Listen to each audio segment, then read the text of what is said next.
All right. Good morning, guys. Finally, the long-awaited video providing some exercises that you can do for your shoulder pain, should you be having some shoulder pain. Now, a few caveats that we need to get through first. Number one, understanding that everybody's situation is different. So with that being said, I cannot guarantee that each exercise that we're going to go over today is going to be best for what you may be going on in particular. Therefore, it's always good to check with your local healthcare provider. In addition to that, my mindset behind the exercises that I'm providing you today, these beginner exercises for shoulder-related pain, are meant for those who are going through non-surgical related recovery, okay? If you are going through a surgery or have had surgery on your shoulder, be mindful that there is likely a protocol that is also going to help guide what exercises, what movements are safe and appropriate for you to do depending on the phase that you're in within your rehab process. So, without further ado, let's go over some exercises, right? All right. So, first exercise we're going to do is going to be based on trying to restore what is called shoulder flexion. Now, shoulder flexion is just the movement of being able to bring your arm straight up forward and eventually overhead. Now, most of us at home have something that we can use to help guide the arm that needs to restore its shoulder flexion. Today, we're going to be using a broomstick. You want something light, something of very little to no weight at all, and ideally something long enough that's going to allow you to use the non-involved limb to help the limb that is involved, that is our primary focus. So we're going to use our broomstick.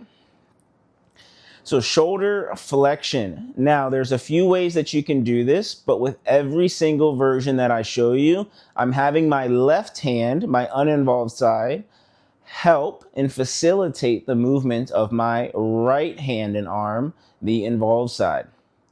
First, we're going to start off with a modification. So I'm purposefully going to be keeping my elbows bent as I slowly work my way with control to guide my right arm via my left overhead, coming right back down. Now, depending on your level of irritability and severity of your limitation, we may not be able to go all the way. And instead, we're going to stop right before we get to that point of significant pain and or any other symptoms you may be experiencing. One of my biggest suggestions when we're working on our mobility in particular, never try to make your first stretch or your first movement your greatest. Muscles, joints, our tendons, none of those forms of tissue are meant to be going to their maximum capacity the very first repetition that you do. So we're going to warm up the arm first, and then as you get warmed up, whether it's within the same session, within the same day, within the same week, or the same couple of weeks, if you start by warming the arms up first, I promise, bold word, I promise you will be able to go further over time.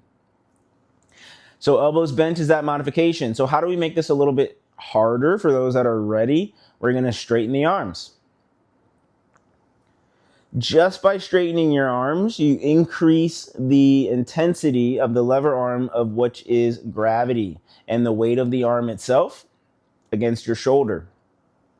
And by doing so, it's going to take a little bit more control and a little bit more effort for you to be able to bring those arms overhead. Now, if palm down is just not working for you, because palm down does close down the shoulder joint a little bit, we're going to slide over to the end of the broomstick where you can place your right hand or whichever arm is the involved arm for you at the end of the broomstick. So my thumb points up. So instead of my palm being down, now my right palm is facing me, and that's going to open up some space in that shoulder joint just a little, ideally providing a little bit more room for comfort. Now I have my knees bent to help support my low back.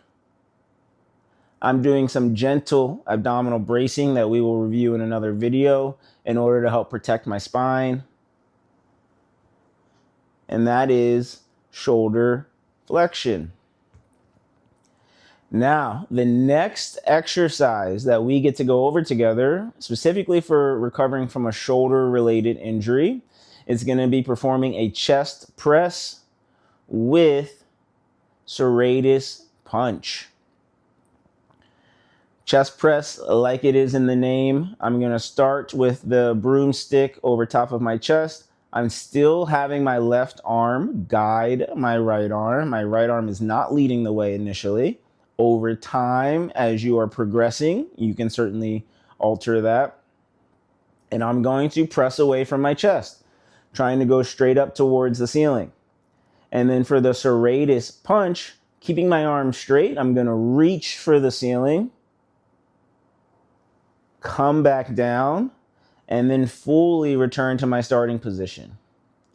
We call this a serratus punch because when we punch with our arms staying straight like that and we reach for the ceiling, we are then engaging muscles called the serratus. So I have my chest press, my punch, my return, and then return to starting position.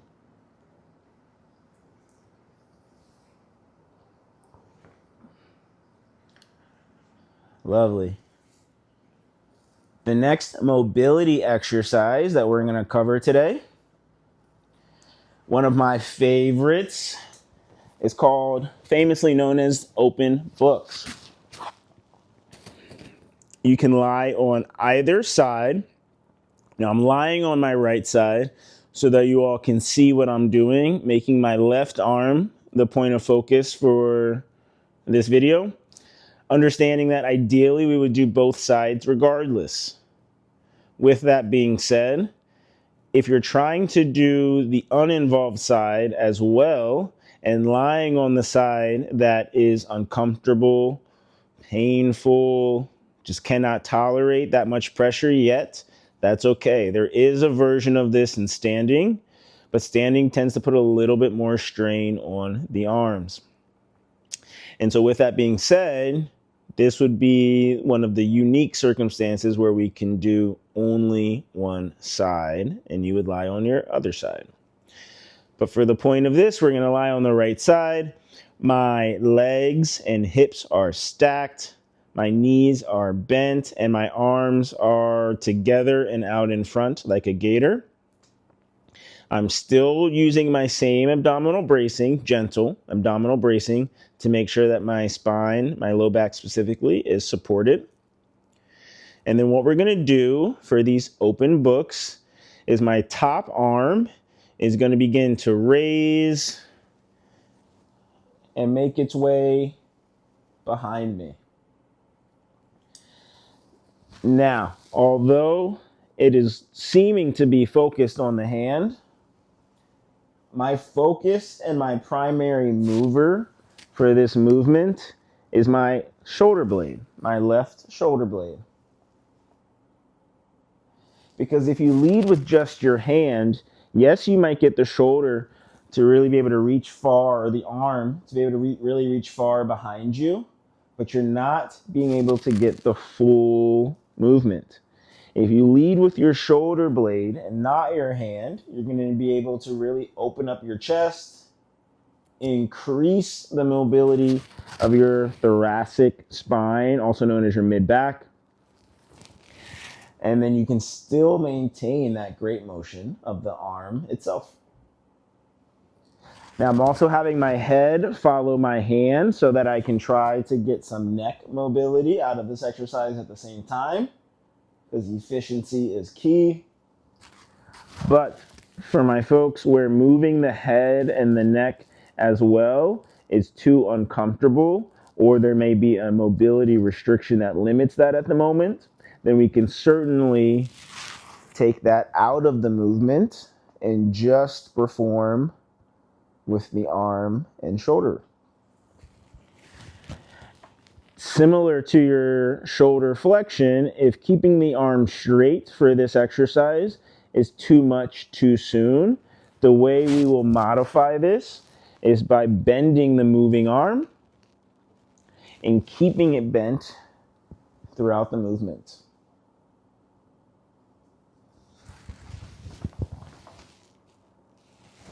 Everything else stays the same. I still lead with my shoulder blade, have my head follow my hand if that is comfortable, and if not, we take that part out of it.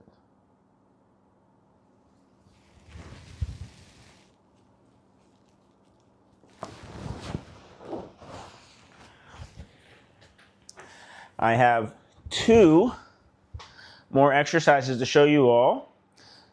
Now, or actually, I have 3 exercises to show you all. The next one we're going to do is for your shoulder blade. So now we just worked on mobility, which was great. Now we need to increase some of our muscle activation and stability around the shoulders and shoulder blades. So next up we have shoulder blade squeezes, where I'm trying to draw my shoulder blades together, slightly down and back. Now this exercise, along with many of our exercises, less can be more. What do I mean by that? When drawing your shoulder blades back and down together, if we overperform, we can have our heads wanting to protrude forward. We can begin to turn into more of a shoulder shrug, or we may try to compensate with excessive back extension. None of those are the focus of this exercise. Less is more. Think of this as setting your shoulder blades, locking them down, whatever imagery might work for you. But this is shoulder blade squeezes. Now in the beginning, I tend to not recommend holding for any length of time. I'd rather you just get extremely comfortable with getting into the motion, coming out of the motion completely, and letting your muscles relax, and then re-engaging and repeating the exercise. Shoulder blade squeezes. You might also see this called scapular retraction. The same. Okay. 2 more exercises. Promise. I have to change my setup here so I can give you all the best visuals for these last 2 exercises. And then we're all done for our beginner exercises for the shoulder. Stay tuned. Okay. Promise you 2 more exercises for our beginner exercises for the shoulder when we're dealing with some aches and pains or just functional limitations of the shoulder. These last 2 are also going to be centered around shoulder stability. And these are what we call isometrics, meaning the muscles around the shoulder and the arm are going to be engaging, but we are not going to be necessarily moving the arms. For the sake of orientation, the best setup that I have in my situation right now, I'm going to be using the left arm. But we always recommend performing these exercises on both sides. Okay? So my left arm, I'm standing up nice and tall. I try to keep my elbow at about a 90-degree angle here. Okay? Standing up nice and tall. I'm going to take from what you just saw in the last video and practice gently bringing my shoulders down and back, setting my shoulder blades or locking them down. I'm still practicing that gentle abdominal bracing. And then without leaning into the wall, so we are not leaning into the wall at all, staying up nice and tall, I'm going to press my left fist into the shoulder, or into the wall. I'm going to press my left hand and fist into the wall and then release. When I release, I'm relaxing everything. When we're in recovery mode for an injury, it's very common for the whole body's sensitivity to be increased, meaning the whole body is already in a high alert defense mode trying to protect you. That's okay, but we have to restore, okay? We have to restore for the body, being able to know when it doesn't need to be in that mode. Otherwise, our body's going to work very inefficiently and get fatigued very quickly. Okay, so let's practice again. Shoulder flexion isometric here. Shoulders are slightly down and back. I'm bracing gently with around my belly button there to protect my core. I'm not leaning into the wall. I have my arm at about a 90-degree angle at the elbow, and then I'm pressing into the wall. And then releasing. Now, how long you hold for will certainly depend on what is appropriate for you in that moment.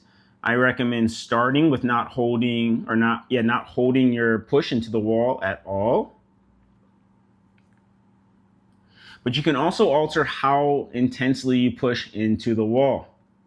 And this is where doing both sides is going to be very important. I want you doing both sides, and for this exercise in particular, I want you starting with the uninvolved side and using that as your baseline, where you know you'll be able to push to relatively 100%. Take that 100%, and on the involved side, start at no more than 25%. If 25% feels fine, feels easy, good. In the beginning, especially, boring and easy is okay, people. The next time you do this exercise, we bump that up to no more than 50%. If that remains easy and boring, good. The next time you do the exercise, you try to bump it up to 75%. Slowly inching our way towards matching the uninvolved side. So that was shoulder flexion isometric. And remember, isometric means that the muscles are engaging, but my arm is not moving. And now we're going to end with shoulder extension isometric. With shoulder flexion, we address the front chain of the arm. Now we're going to address the back chain. All of our starting position rules are going to be the same, except we're facing away from the wall. My shoulders are going to be drawn slightly down and back. I'm going to brace around my belly button to protect my core. And then I am going to push into the wall. And releasing. Still trying to release completely. Teaching those muscles not just how to engage, but how to disengage as well. And then resetting up and performing the exercise again. All right. That is shoulder extension isometric. Thank you. Okay, folks, so that concludes our video tutorials on some foundational exercises when we are recovering from a shoulder-related injury, whether that's shoulder pain, a mobility restriction, weakness around the shoulder. All of these exercises are going to be good to do as a foundational process, okay? And then with your healthcare provider, your local healthcare provider, or me, we will evolve what we do, okay? But starting with the basics, not skipping a step, is very important, and I highly recommend. You may be able to progress quickly, which is phenomenal, but let's still make sure we're covering our basics, fine-tuning, critiquing, and trying to perfect these movements. Because what you perfect now, not just within the movement itself, but within the setup, within the intention behind the exercise, and how all the muscles are working together, the better you're going to be, and in the increased amount of ease you're going to have with your progressions down the road. And it's going to be safer. You're setting yourself up for a significant increase in safety while we make those progressions. Because not only are we trying to help rehab, but we're also trying to help prevent future injuries. That's it for today. It's your favorite physical therapist coming at you from Resilient Rehab and Wellness. Please go on ahead, if you haven't already, like, subscribe, share, and if you have any questions, let's get active in the comments.